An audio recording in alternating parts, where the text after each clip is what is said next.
We're in the midst of a trust crisis in the world of media, which is because so many in the legacy media have lied in order to preserve left-leaning narratives. To take just the most recent example, we were told by the legacy media that President Biden was just fine.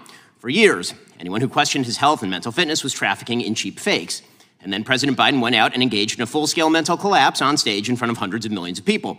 So we can see why Americans, at least Americans who are not Democrats, do not trust the media. The question isn't really why the legacy media have lost Americans' trust. We know that answer. The question is why, despite that loss of trust, the legacy media continue to gain share in the advertising market. And the answer is simple. There is, in fact, an informal pressure system created by Democratic legislators, this White House, legacy media, advertisers, and pseudo-objective brand safety organizations. That system guarantees that advertising dollars flow only to left-wing media brands. Let me explain how this works. When a conservative competitor to the legacy media arises, members of that legacy media and their political allies rush to paint such competitors as dangerous. The commentator Kara Swisher of the New York Times, for example, told the head of YouTube that my videos at Daily Wire were a, quote, gateway drug that would lead children, including her own teenage son, to watch neo-Nazi content. Never mind the yarmulke.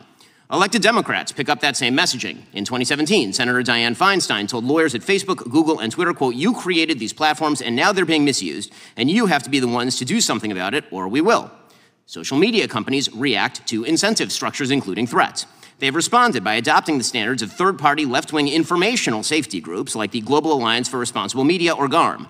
GARM purportedly sets brand safety standards, objective standards by which advertisers and platforms can supposedly determine just what sort of content ought to be deemed safe for advertising.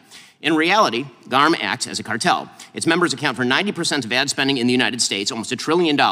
In other words, if you're not getting ad dollars from GARM members, it's nearly impossible to run an ad-based business.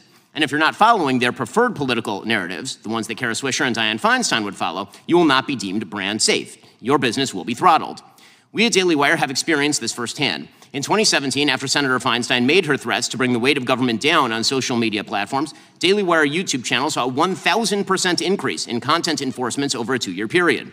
Since 2021, after Democrat officials further turned up the heat on social media companies, my personal Facebook page has seen an over 80% drop in impressions. Or take Joe Rogan.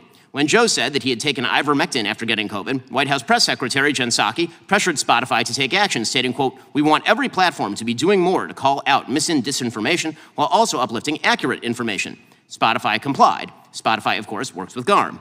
So, what are the brand safety standards that GARM uses? The standards begin with inarguable things that we've heard from the other witnesses, like preventing distribution of child sexual abuse material or stopping terrorism. But GARM doesn't draw the line at what is criminal, abusive, or dangerous. Their standards also include restrictions on hate speech, harassment, misinformation, or my personal favorite, insensitive, irresponsible, and harmful treatment of debated, sensitive social issues. Those criteria are highly subjective in theory, and they are purely partisan in practice. For example, last year, Daily Wire host Matt Walsh was fully demonetized on YouTube, a GARM member. Why? For, quote-unquote, misgendering, which to GARM is to say that men are not women. Perfectly obvious facts now run afoul of GARM's censorship standards. Companies targeted by GARM, like the Daily Wire, Breitbart, Fox News, and so many others, reach hundreds of millions of people with opinions and beliefs long established as within the mainstream of American conservative thought. GARM and its members have no respect for the beliefs of those people. They would like them marginalized or squashed. It's time to stand up for the First Amendment in this Congress. Congress can do so in 2 ways.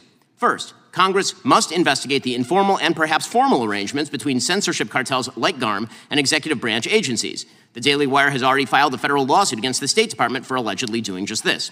Second, Congress can itself stop engaging in violation of free speech principles. 2 weeks ago, writing in dissent in Murphy versus Missouri, Justice Alito condemned what he called sophisticated and coercive government campaigns against free speech. Members of this committee have engaged in precisely such campaigns.